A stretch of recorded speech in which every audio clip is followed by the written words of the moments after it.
আগামী 12 তারিখের নির্বাচনে ইনশাআল্লাহ 11 দলীয় জোট মনোনীত প্রার্থী মাওলানা মামুনুল হক রিকশা মার্কার প্রার্থী সেই ইনশাআল্লাহ বিজয়ী হবে।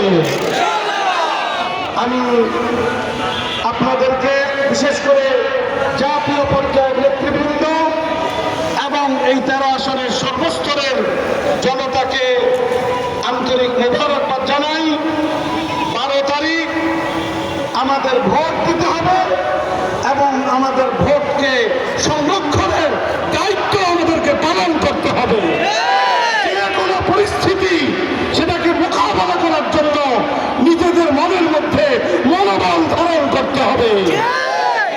আমরা 11 দলীয় নির্বাচনী ঐক্যের নেতৃবৃন্দকে আশ্বস্ত করতে চাই, এই ঢাকা 13 আসনের সর্বস্তরের 11 দলীয় নেতা কর্মীরা এবং এই অঞ্চলের সর্বস্তরের মানুষরা তারা ইনশাআল্লাহ 11 দলকে ঢাকা 13 ইনশাআল্লাহ উপহার দেবে ইনশাআল্লাহ।